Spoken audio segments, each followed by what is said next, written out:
South Africa are going to take on Bangladesh in the second T20 World Cup match in Sydney on Thursday. And I thought that we're going to bring you the preview show 2 days early so that you guys have some time to settle in. Because that game is quite early in the morning for South Africans. And there will be no time the day before necessarily much time to actually talk to everybody about the game and for anybody to get insight into this particular game. We play 5 South African standard time, so in the morning. So that will be a nice early morning for all of us, and we'll probably do the review show directly after the game. So a nice early show. So we're going to be talking about the game between South Africa and Bangladesh, what we can expect, the weather, all of those type of things we're going to be talking about on today's show. But before we get going, before we get started, I'd like you guys to please subscribe to this channel. Please click that notification bell for all future videos, please. Very important that you guys do so consistently to help us grow. We are on the road to 4,000 subscribers, so please help us get there. I'd also like you guys to please support us on other things too. If you want to download the latest issue of Cricket Fanatics magazine monthly, it's free, 100% free, straight to your inbox every month. The link is on the screen as well as in the description. And if you want to help us grow and promote South African cricket, please go to our Patreon account and become a member there too. You also get special treatment over there. Once we get to a certain amount of patrons, we'll be giving you guys exclusive content as well. Then also smash the like button, comment, and share with your friends and family, please. Very important. Even if it's associates, even if it's people that you don't like, with your enemies too, please share it with everybody so that we can get a community going over here. And also go to cricketfanaticsmag.com for all your regular updates. For example, we have the match between the Dolphins and the Warriors, the summary of who the two top performers were. It's up on the website for you guys to read so that if you missed the match, you can go check what happened over there. So without further ado, let's get straight into today's preview and let's talk about everything that has to do with that second match in this World Cup. Obviously, after South Africa had a disappointment in the opening game. Let's get straight.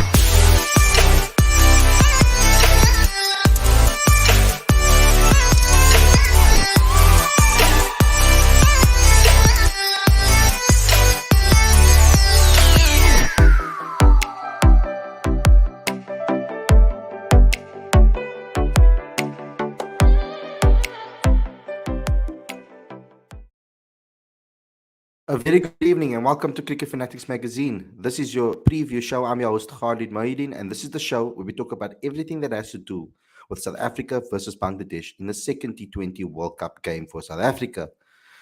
So where do we start? First and foremost, South Africa sharing the points against Zimbabwe. I know there was a lot of controversy after the game. I saw social media go ballistic, saying that Zimbabwe time wasted, etc. And yes, okay, in certain cases they did. But I don't think they necessarily did anything that's completely against the rules of the game necessarily.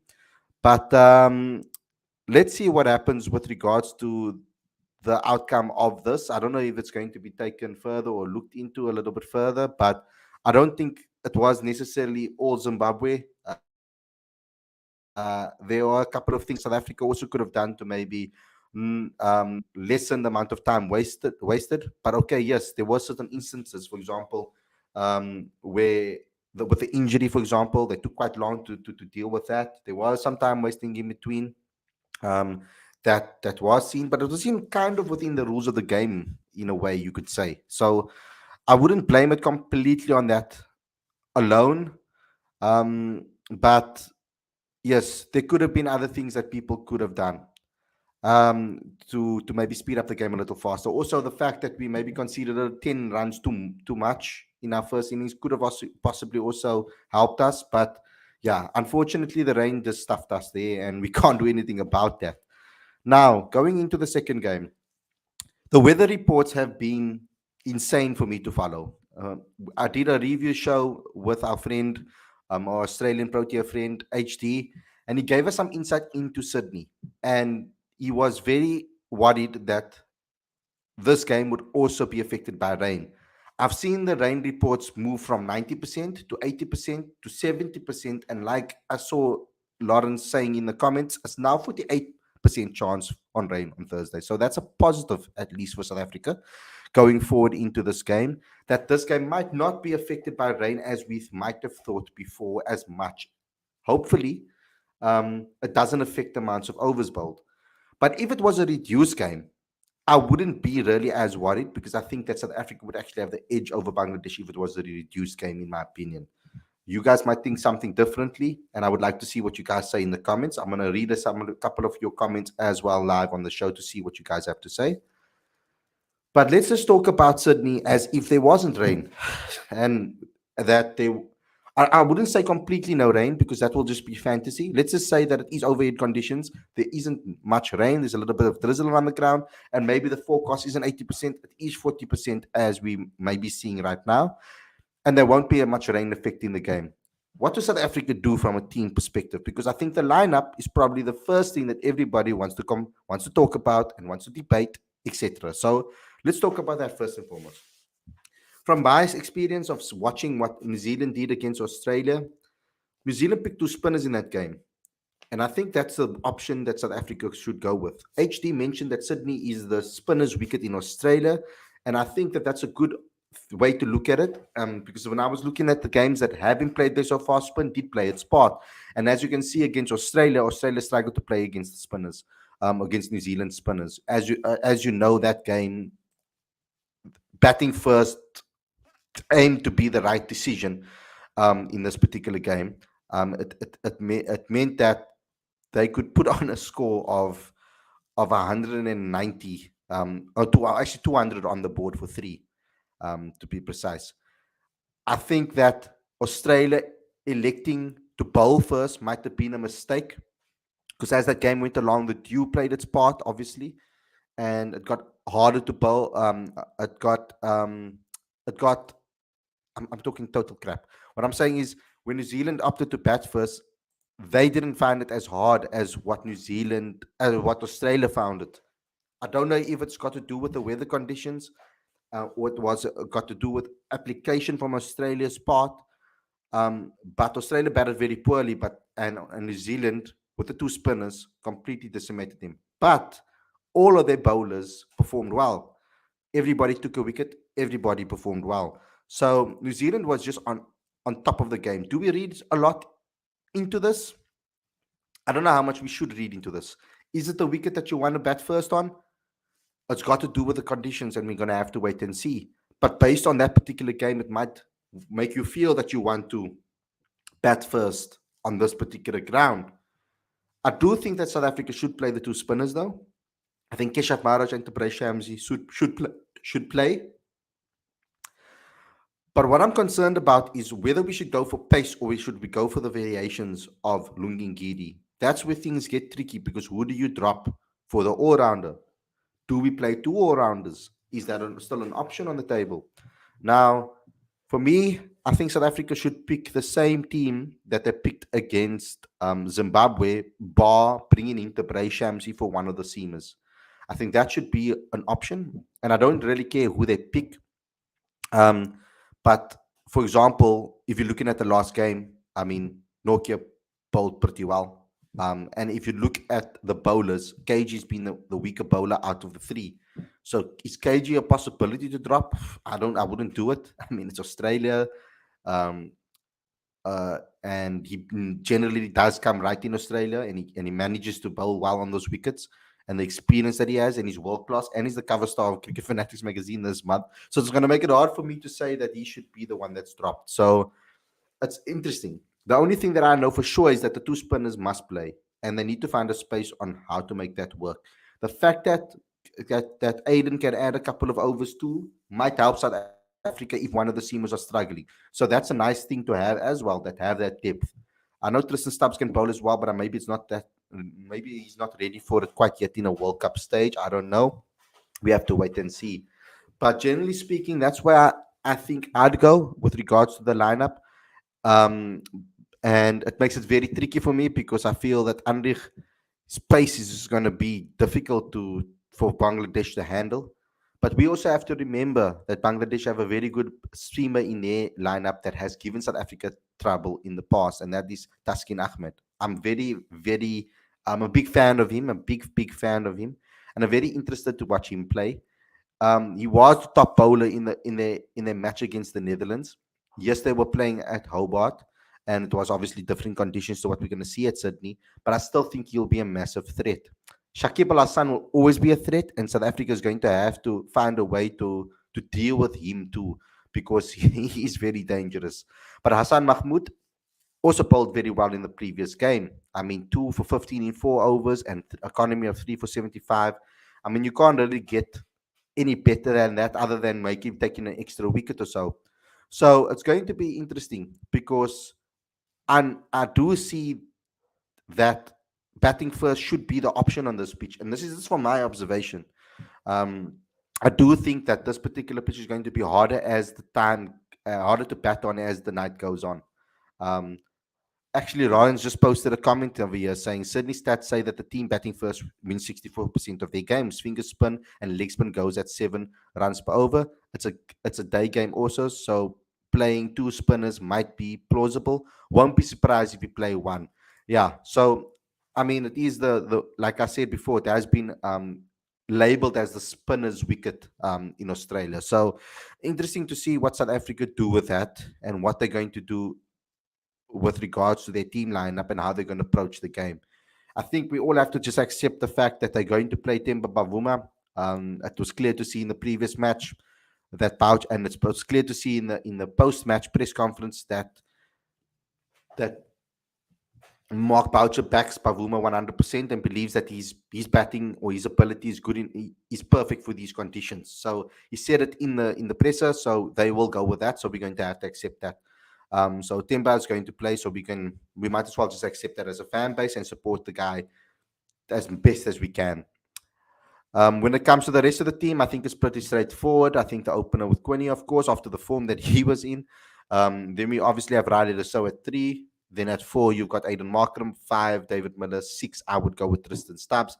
Then 7, Wayne Parnell. 8, KG Rabada. 9, Lungin Giri or Andrich. 10, oh, sorry, 9 or 8, Keshav Maharaj. And then 9, KG Rabada. 10, Lungin Giri or Andrich Nokia. And then 11 will be Tabrei Shamsi. So that is what it is, and that's what that's the team that I think I would select. I can't, guys. You can't ask me to pick between Adrik and Dongi.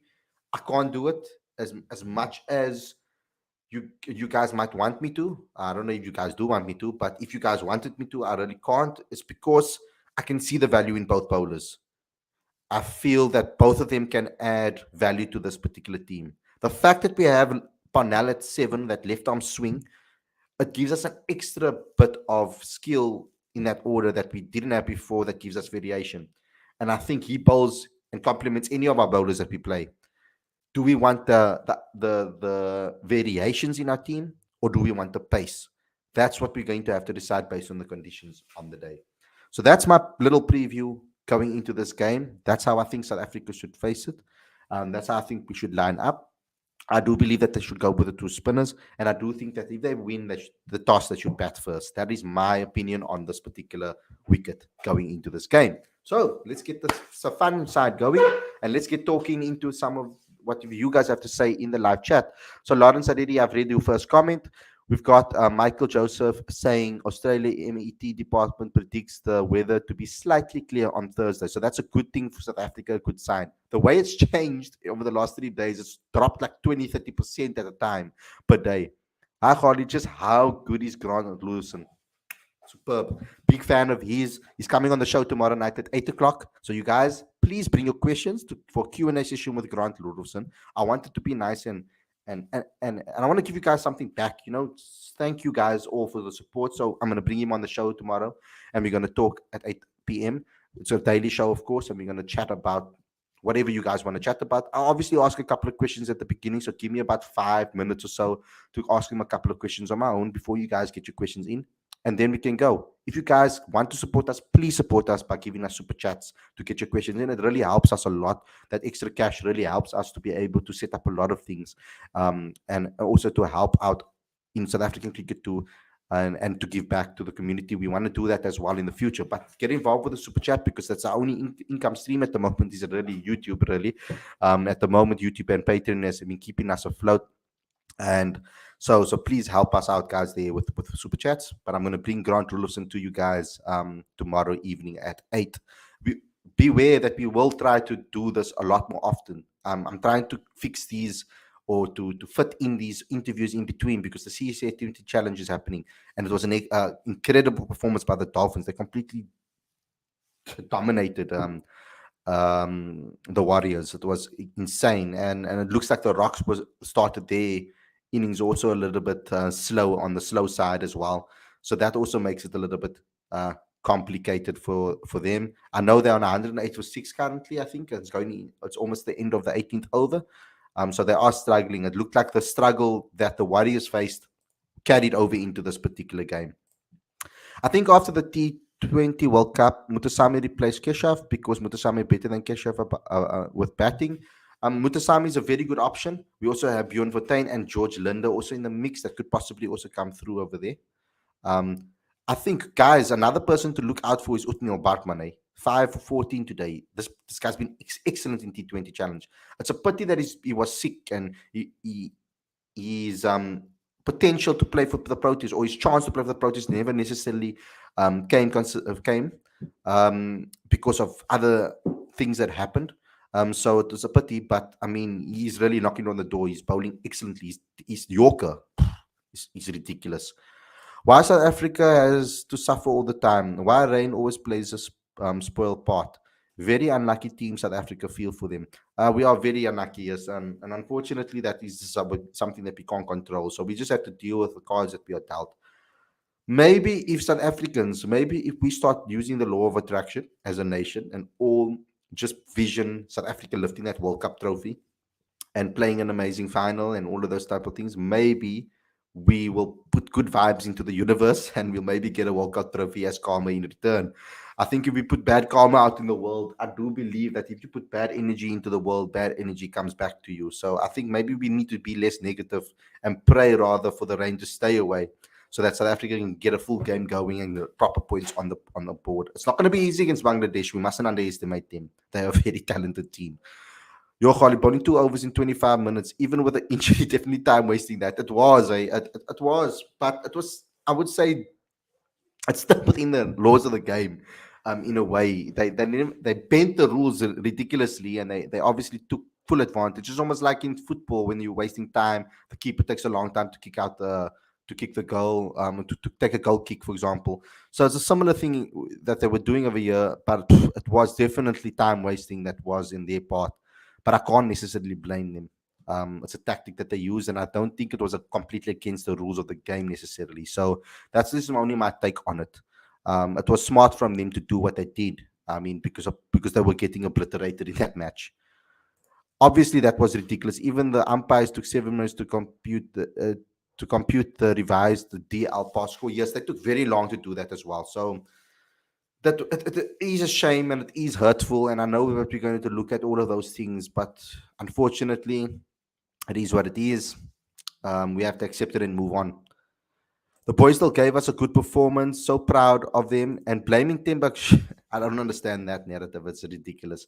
It's also quite sickening that we don't see the hate for Aaron Finch online. I remember me getting hate for saying that someone asked me, but who else around the country has a captain and has done what South Africa's done? And I said Aaron Finch is an option because he's off form. They picked an off form captain that is not batting at over 150 strike rate at the moment. He's poorly in form, and yet they still selected him because they believe that it was the right decision. It happened before the last World Cup too. He wasn't in the best of form leading into that World Cup either.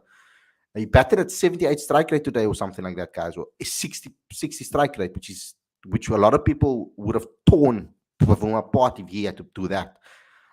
So it is a bit, I think that is a little bit, it's not fair because Pavuma would get completely destroyed on social media if it was him that did that. So yeah, and also Kane Williamson also. I know you can't compare them.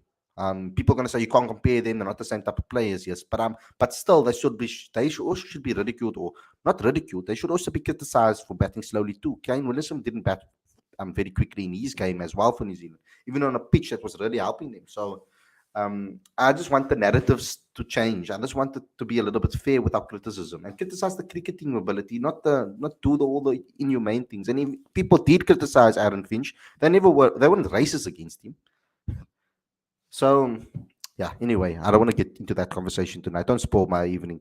Khalid Nokia bowled really well in the last game.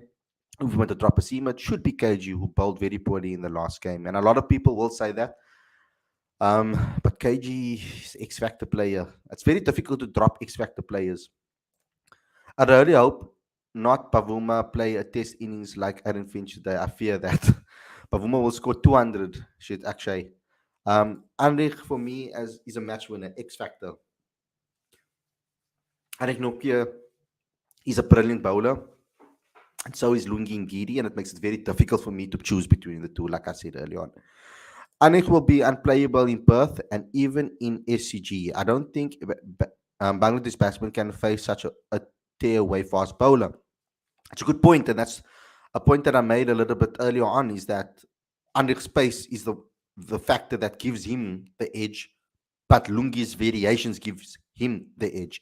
And maybe Lungi will play better against big hitters, where Andrich Nokia will play a lot better against those stroke players. So let's see what happens. What South Africa decide to do, we can analyze it after the game, because I don't think I would be upset with either decision that they make. It will all be about execution on the day, and our batters will win us this match. I believe. Put a big total on the board and defend it. That should be South Africa's aim in this particular match. But if they don't win the toss and Bangladesh opt to bat first, South Africa need to be on the money with their landings. They can't give too much away. They also need to force them into playing big shots, because on the big grounds, they tend to not find the boundaries. You saw how certain Australians struggle to find the boundary against New Zealand. So South Africa should have the skills. I think that South Africa's bowling attack is just as good as, or not even better than New Zealand's bowling attack. I think we got the same assets, but I think our spinners are better. So I think we actually hold the edge between the two with our bowling attacks. So I hope that South Africa can exploit the conditions of Sydney to the best of their ability and completely try and dominate Bangladesh. We need to win that match by a lot of runs or a lot of wickets. I want a big margin win so that we can make up for the net run rate that we lost in the first game. That's what I would like against Bangladesh. I hope that they're ruthless, and I hope that they go for the kill, because the scenarios are currently set up like this. South Africa need to win 3 out of 4 games, but one of those teams have to beat Pakistan. If they beat India, Bangladesh, and Netherlands, and they won't qualify if they lose to Pakistan. Pakistan needs to lose to South Africa for South Africa to go through to the knockouts if everybody plays their games. Now, if rain gets involved, if India's game gets rained out or whatever the case may be, then it can be a different story, and the permutations will change again. But as it stands, South Africa needs to win 3 out of the 4 games, and one of the teams has to be Pakistan. But in my case, just beat everybody, guys. The mentality should be that anyway. Go out there, beat everybody, and you'll make it to the final. That should be the aim for South Africa. That's the mentality. Every game you want to win. You don't want to try and look at ways out of it or loopholes, etc. Stuff the loopholes. Go for the kill. India struggled against Haras Rauf, so Nokia will be key against India as well. If it's a shortened game, it doesn't make sense to open with Pavuma. It doesn't make sense. That's why I said that I wish that they opened up with Riley or so. It's the only slight criticism that I had against the team when they played against Zimbabwe. But it is what it is. So I accept it and we move on. We support when they get selected. Once the team selection is taken place, I would like everybody just to rally behind the Proteas. We can debate beforehand and the preview shows. That's why we have these preview shows and stuff. And the review show is also for you guys to debate and complain, so you guys have a platform to do so. India versus South Africa at Perth, not going to be easy for India. In that particular game, I wouldn't go with the 2 spinners. I would go with a full seam attack, including Marco Jansen. So that's how I would go for. Perhaps maybe you could say Keshav in for one of the for Marco Jansen. That could also be another option, but I would go with Marco Jansen. And maybe perhaps in that game drop Lungi Ngidi in that game, perhaps. I don't know. We'll talk about that closer to the time. Let's see what happens. If the game is shortened, then Bangladesh stand a better chance to win. I don't agree with that. I think if the game is shortened, South Africa have a better chance to win. I think that we have more power hitting in our arsenal in that middle order in that team to be able to chase down any total that is set in a short amount of time. That's my opinion on it. I don't know if you guys agree. Obviously, Justin doesn't agree. SA should play. There we go. SA should play five fast bowlers against India. Surely, if we will play it will pay dividends. I'm hoping that I would go with that. Yes, Timber will play. Don't agree, but still back him 100%. Pavuma won't have it easy against Taskin and Rahman, quality fast bowlers. I don't think anybody will have it easy against them. They are quality fast bowlers.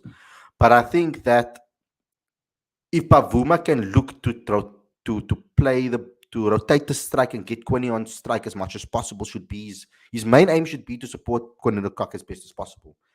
If Quinton de Kock is hitting the ball like he was hitting against Zimbabwe, if Quinton de Kock is struggling, then I feel that the Bavuma needs to keep his mind on playing good cricket shots, keeping the ball on the ground, playing it in the gaps. I don't want to see Bavuma trying to clear the boundary and smack massive 100 meter sixes.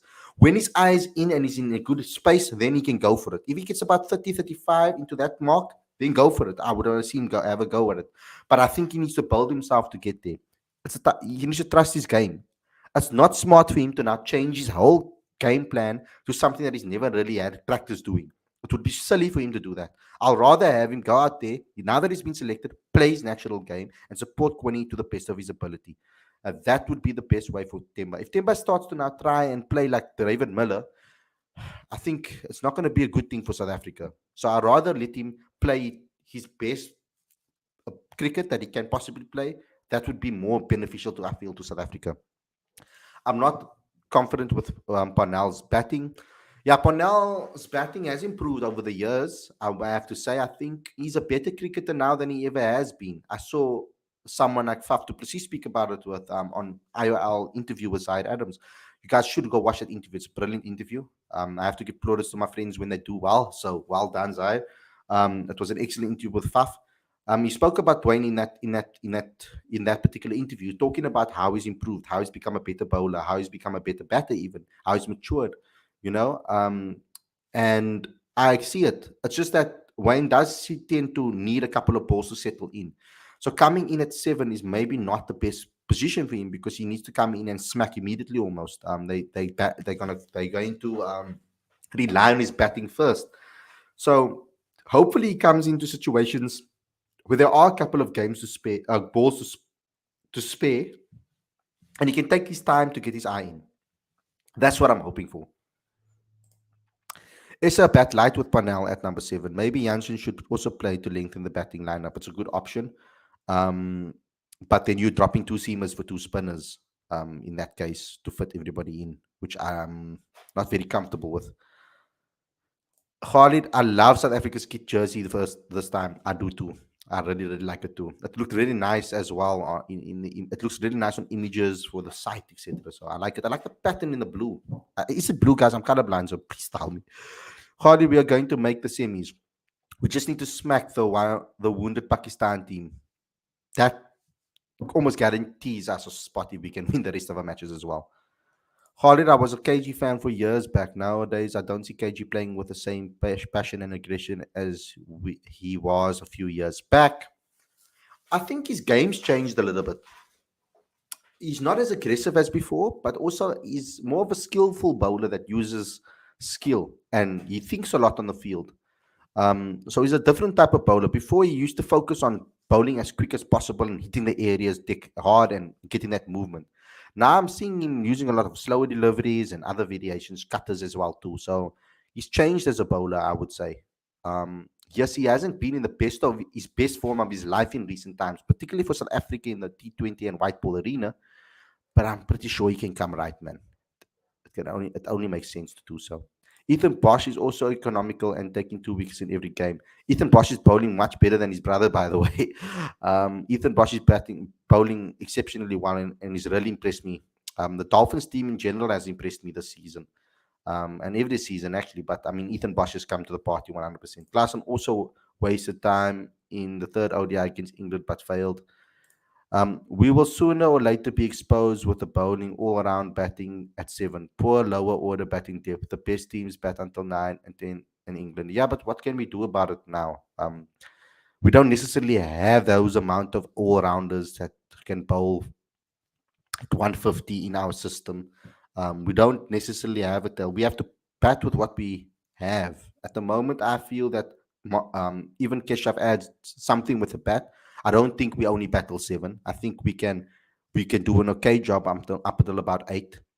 And even KG can provide a couple of cool, quick boundaries as well at the end there. So I don't think that our batting depth is very, very weak. I think we actually have a very good balanced team going into this World Cup with that team.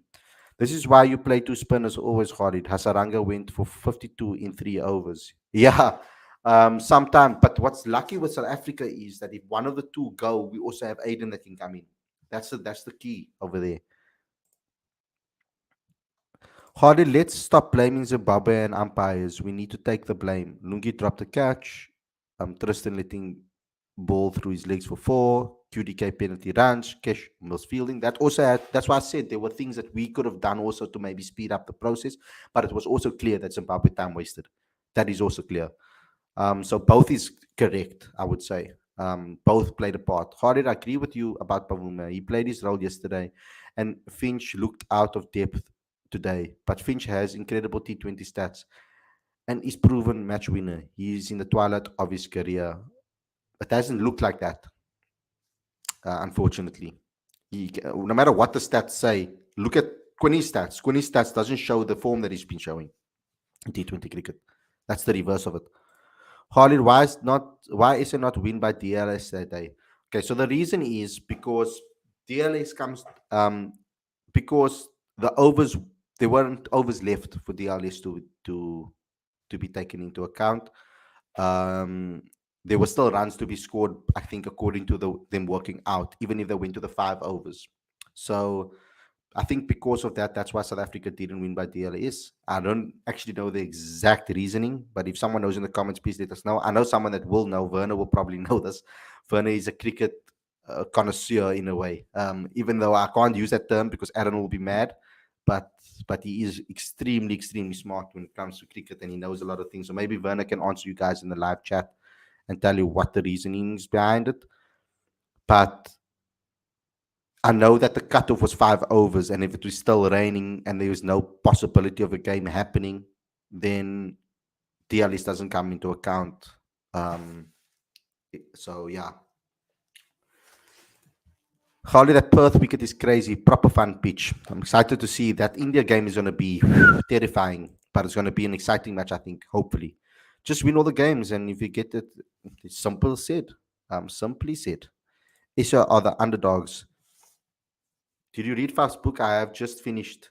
No, I have not. How did you get Faf's book already? I thought it's only launched on the 28th or 29th of October. Oh, crazy. I haven't read it yet. I will get my hands on it when it comes out. Our fielding of the past 2 years has been the worst since readmission. Why is Ontang still the fielding coach? Give it to Gibbs. I don't think Gibbs would take a fielding coach position. I think he'd want a batting coach position or even a coaching position. I think that's a bit of an insult to Gibbs. No, but not that there's. I mean, nothing wrong with the fielding coach, but I don't think our fielding has been as poor as you're saying it. It has been in certain. There, I think fielding in general has dropped around the world, not only South Africans. I mean, even in our domestic cricket, it's been poor. So yeah, I don't think that Ontong has done such a bad job as you're saying. Um, to be honest, the bad things has happened for SA in the what? The bad things has happened for SA in the. I don't know what you're trying to say, bro. Boshi is really good. SA, what is happening? This thing is now stuck. I can't remove your comment. There we go. It's gone. Cool. Bowler of KG's caliber when the team needs him the most. You see, that's the thing about KG. Like, he's so brilliant that he tends to put out performances when you really need him, like Captain is saying. And he's such a skillful bowler, man. It's difficult. It's difficult because we got world class bowlers all around, and it's tough to pick that team. Boucher has a difficult decision to make with regards to the next game. Aiden played the moving ball quite well against India. on a green top. So hopefully he will handle the fizz. Will handle the fizz and Taskin. I'm hoping that that will be the case, but I'm hoping also that we can dominate in the power play. I hope that Quinn is on the same, brings that form from the first game into this game. Then we'll be prop. Then we're talking, because if we can make that power play very valuable for us, the rest of the team will feel comfortable. I don't think there'll be any nerves if a wicket falls after that. DSL came into play only after 5 overs. Minimum 5 overs per innings need to conclude. There we go. That's the reason. And I tried to explain it, but I explained it terribly. So thanks a lot for explaining it properly. Did you see Tim Payne's comments about SA ball time? Tim Payne. I don't want to listen to that guy talking crap. He says he must prove that Super Sport deleted footage. IPL has taken the toll on KG, too many games and too little rest. I think cricket in general has taken the toll on KG. KG's played so much cricket and never had a rest. I feel so sorry for him, actually. He needs he needs a little bit of a Bahamas or a Seychelles, whatever it's called, or he needs one of those type of places to chill by the beach and just relax, and get and just completely talk. Maybe he should go to Japan and go sit in the hot springs. That would be a good thing for his body. Perth is a typical wicket, suits the SA fast bowlers. Yeah, we'll talk about Perth when we get to that game. I've done my preview for the Bangladesh game, guys. I've said everything I need to say. I've answered your questions. Thanks a lot for tuning in. I hope you guys enjoyed this episode. Don't forget to smash the like button, comment, share, subscribe, click that notification bell for all future videos. Don't forget to download the latest issue of Cricket Fanatics magazine monthly. Every issue is 100% free, straight to your inbox every month. Link is on the screen as well as in the description. Also, become a patron today and help us support and grow South African cricket. The link is on the screen as well as in the description. Go to cricketfanaticsmag.com for all your updates, the CSA T20 challenge, wraps, player moments, reports, features, all of those type of things. There's an excellent feature on KG Rabada on the site currently. Go and read that by Chris Chiwanja. There's a lot of things. There's opinion pieces on the site as well, so please go and read that. Hope you guys enjoyed this episode. Don't forget to please support us on all platforms and social media to follow us there too. And we'll see you guys again tomorrow with a daily show, exclusive interview with Grant Rulofson. Thanks a lot for watching, everybody, and I'll see you guys very, very soon. Peace out and enjoy the rest of the year.